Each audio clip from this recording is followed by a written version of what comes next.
Subscribe பண்ணுங்க. அப்புறம் like பண்ணுங்க, கமெண்ட் பண்ணுங்க. Hello, welcome back to Gopi அம்மா. ஸோ வீடியோக்குள்ளே போகிறதுக்கு முன்னாடி மறக்காமல் நம்ம சேனலை சப்ஸ்கிரைப் பண்ணாதாங்க சப்ஸ்கிரைப் பண்ணிடுங்க. சப்ஸ்கிரைப் பண்ணிட்டீங்கன்னா பக்கத்தில் அந்த பெல் ஐக்கான் அதை கிளிக் பண்ணி ஆல் கொடுத்துருக்கோமான்னு பார்த்துருங்க. இப்படி கொடுக்கலன்னா கொடுத்துருங்க. ஏன்னா அப்போ தான் வந்து நாங்கள் போடுற வீடியோ தினமுமே உங்களுக்கு நோட்டிஃபிகேஷன் வரும். அது மூலம் நம்ம வீடியோ போடுறத பார்க்கலாம். அப்படி இல்லைன்னா வீடியோவே போடுறது நாங்கள் தினம் வீடியோ போட்டுருக்குறோம். அப்புறம் மறந்துடுவீங்க. என்னைக்காவது உங்களுக்கே வரும். திடீர்னு யூடியூப் ஓப்பன் பண்ணும்போது ஒரு அந்த டைமில் வந்துட்டு இப்போதான் வீடியோ போடுறீங்களா, வீடியோ தொடர்ந்து போடுங்க அப்பா வந்து கேட்பீங்க. ஸோ அதனால மிஸ் பண்ணாமல் அதை பண்ணிடுங்கப்பா. சரி சாமி, பிக் பாஸ் ஆரம்பிச்சிட்டாங்கல்ல? ஆரம்பிச்சு 8வது சீசன் போயிட்டு இருக்குது. யாரு இது பண்றாங்க? விஜய் சேதுபதி தான் ஹோஸ்ட். கமலுக்கு அடுத்து இப்ப அவரு தான் பண்ணிட்டு இருக்காரு. போயிட்டு இருக்கா? போயிட்டு இருக்கு. சரி, அது எதுக்கு நீ பாத்துட்டு இருக்கிற தினம்? அது வேலை இல்லாம அதுவே பாத்துட்டு இருக்கிற? ஆமா, எனக்கு அதை பார்க்கணும்னு இருக்கு. தினம் பார்த்துட்டு தான் இருக்கிறேன். ஏன்னா மக்கள் எப்படி இருக்கான்னு நம்ம தெரிஞ்சுக்குவோம். மக்கள் எப்படி இருக்காங்க, ஒரு கேரக்டர் எப்படி இருக்கு, இந்த ஜெனரேஷன் எந்த லட்சணத்துல இருக்கு, எந்த கருமத்துக்கெல்லாம் சப்போர்ட் பண்றாங்க. அதாவது ஒரு 60, 70, 80, 90 வரைக்குமே இந்த பீரியட்ல இருக்கவங்க எல்லாம் பிக் பாஸ்ல பார்த்து சில கேரக்டர் எல்லாம் பார்த்தாங்கன்னா கழுவி ஊத்துவாங்க. அந்த கேரக்டர்ல தலைமையால தூக்கி வச்சு ஆடுது இந்த ஜெனரேஷன். சோ இதெல்லாம் என்னதான் இப்ப இந்த ஜெனரேஷன் நடக்குது அப்படிங்கறதுக்காக நான் இதெல்லாம் பார்த்துட்டு தான் இருக்கிறேன். இப்படி எல்லாம் இது பண்றாங்க, நீ பாத்துட்டு இருக்கிற. சரி, அது எனக்கு காப்பி பண்ணி இந்த பென் டிரைவ்ல போட்டு குடிச்சிட்டானே, நான் ஏதாவது டிவியில போட்டு பாத்துட்டு இருப்பேன். அவ்வளவுதான் இருக்குது, எடுத்துறேன் பாரு, நீயும் பார்த்து அனுபவி. என்னையே அனுபவிக்க சொல்றியா? நான் அந்த கஷ்டத்தை அனுபவிச்சல. அவங்க எப்படி இது பேசுறாங்க? கோவம் வரும், பட் பொறுமையா கோவத்தை கண்ட்ரோல் பண்ணிட்டு பாக்கணும். இல்லைன்னா கோவத்தோட எல்லாம் பாத்தீங்கன்னா வேலைக்காது. கோவத்தோட நிறுத்திடுவோம். கோவத்தை கண்ட்ரோல் பண்ணிட்டு எப்படி போகுதுன்னு பாக்கணும். சரி, இந்த பிக் பாஸ் எப்படி போகுது அந்த ரிவ்யூ பண்ணிட்டு இருப்பாங்க நிறைய பேரு. ஆமா, அது மாதிரி நீயும் பண்ணலாமல்ல இந்த ரிவ்யூ? ஞானமா பண்ணுவானே சாமி, கண்டது அவங்கள யாரோ பண்ணிட்டு இருக்காங்க. அவங்க இல்லாதும் பொல்லாதும் சொல்லிட்டு இருக்கிறாங்க. நீ ரிவ்யூ பண்ணினா கரெக்டா இவங்க இப்படி இதெல்லாம் தப்பு பண்றாங்க கரெக்டா சொல்லுவீ இல்ல? அதுதான் பிரச்சனையே. ஏன் அதுக்கு என்ன பிரச்சனை? நம்ம வந்து ரொம்ப டீசெண்டா சொல்லுவோம். ஆமா, மக்கள் வந்து அதை எதிர்பார்க்கல. ரிவ்யூ அப்படின்னாவே அவன் அப்படி இப்படின்னு பேசுறது, கண்டபடி கழுவி ஊத்துறது, இப்படி பேசினா உடனே ரசிச்சு பாக்குறாங்க. நான் வந்து ரொம்ப டீசெண்டா பண்ணுவேன், கரெக்டா உண்மையை சொல்லுவேன். அது வந்து பலருக்கு பிடிக்காம போயிடும். ஏன்னா நம்ம போன சீசன் ஒண்ணு, அதுக்கு முன்னாடி சீசன் 2 டைமே வந்து ரிவ்யூ எப்படிதான் சரி ஓகே நம்ம சப்ஸ்கிரைபர்ஸ்க்கு எல்லாம் பிடிக்குதாங்கிறக்கா பண்ணோம். இதுக்கு முன்னாடி சீசன்ல அசீம்னு ஒருத்தர், அவங்க பண்ணதப்பெல்லாம் தெரியும், என்னதான் பண்ணாங்கன்னு தெரியும். ஸோ அதை வந்து ப்ரூஃபோட, சும்மா கூட இல்லை, அந்த ப்ரூஃபோட எந்தெந்த இடத்துல எப்படி நடந்துட்டாங்கன்னு அந்த வீடியோ கிளிப்போட போட்டுமே நம்ம சேனல் தொடர்ந்து பார்த்துட்டு இருந்த ஒரு சப்ஸ்கிரைபரே வந்துட்டு எங்க மதத்தால நீங்க வந்து அசிங்கப்படுத்துறீங்களா அப்படின்னு சம்பந்தமே எல்லாம் மதத்தை கொண்டு வந்துட்டாங்க. எனக்கு தூக்கி வேறு போடுச்சு. நான் அதுல கண்டஸ்டன்ட், அந்த அதுல பார்ட்டிசிபேட் பண்ண ஒரு கண்டஸ்டன்ட் என்ன தப்பு பண்ணாங்கன்னு சொன்னா, என் மதத்தால நீ வந்து தப்பா பேசுறியா, இனிமேல் உன் சேனல் பார்க்க மாட்டேன்ட்டு. சந்தோஷம் போ, எனக்கு புரியல.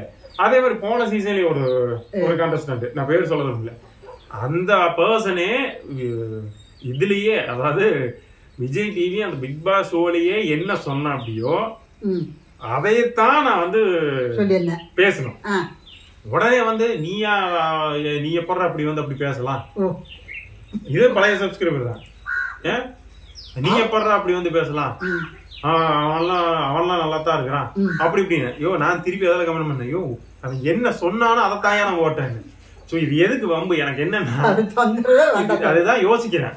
எனக்கு ரிவ்யூ பண்றதெல்லாம் பெரிய விஷயம் இல்லை. இப்ப எடுத்து போட்டு எப்படி போயிட்டு இருக்குது, இது இப்படி பண்ணிருக்கலாம், இப்படி பேசலாம், இந்த இடத்துல இப்படி நடந்துக்கலாம்லாம் நம்ம தெளிவா பண்ண முடியும். ஒரு ரிவ்யூங்கிறது ப்ராப்பரா இப்படிதான் பண்ணணும். அதை விட்டு போட்டு கண்டபடி பண்றதெல்லாம் பெரிய விஷயம் இல்லை. இது என்ன ஆகுதுன்னா, எத்தனை பேர் இதை ரசிக்கிறாங்கிறது தெரியல. நம்ம சப்ஸ்கிரைபருக்கு எத்தனை பேர் இப்ப இருக்கிற ஆளு கிளம்பிடுவாங்க. ஏற்கனவே அப்படித்தான். இப்ப என்ன 10 பேர் கூட கமெண்ட் பண்றது இல்ல. நான் தான் ஒவ்வொரு வீடியோல வாயிலேயே லைக் பண்ணுப்பா, கமெண்ட் பண்ணுமான்னு கத்திட்டு இருக்கேன். லைக்கும் பண்றது இல்ல. இவனுக்கு எது லைக் பண்ணணும்னே தெரியல. ரொம்ப மோசமான வீடியோங்க. வீடியோல சின்ன கிளிப்பு கிட்டத்தட்ட 6 லட்சம் லைக்ஸ் இருக்கு. ரொம்ப மோசமானதுமா.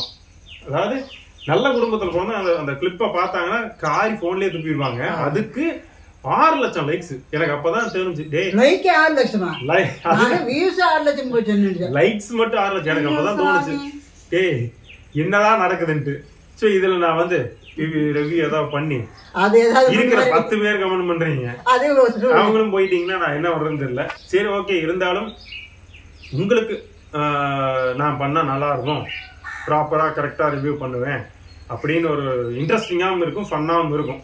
அப்படி தோணுச்சுன்னா சொல்லுங்கப்பா. மாற்றக்குல்ல அது அப்படித்தாமா. இது என்னன்னா கல்வி எல்லாம் மக்களோட எண்ணம் மாறிடுச்சு. அது உங்களுக்கே தெரியும். இப்போ மக்களோட எண்ணம் வேற மாதிரி போயிடுச்சு. ஏன் ஒரு மாதிரி சைக்கோ மாதிரி ஆயிட்டாங்க. என்ன சொன்ன சிம்பிளா சொல்றீங்களா? இப்போ நம்மளோட இன்னொரு சேனல்ல ஒரு வீடியோ போட்டிருக்கேன். ஒரு ரெசார்ட்ல போய் நானுமே சப்ஸ்கிரைபரும் ஸ்டே பண்ற மாதிரி போட்டிருக்கோம். இந்த சம்பத்துன்னு ஒருத்தன் எவனே இல்ல, பைத்தியம்னாலும் பைத்தியம். அதான் சொல்றேன்ல, சைக்கோவா சுத்துற காரணம் தான். நீ ரோட்லயே படுப்பியாடான்னு வந்து அதுல கமெண்ட் பண்றான்.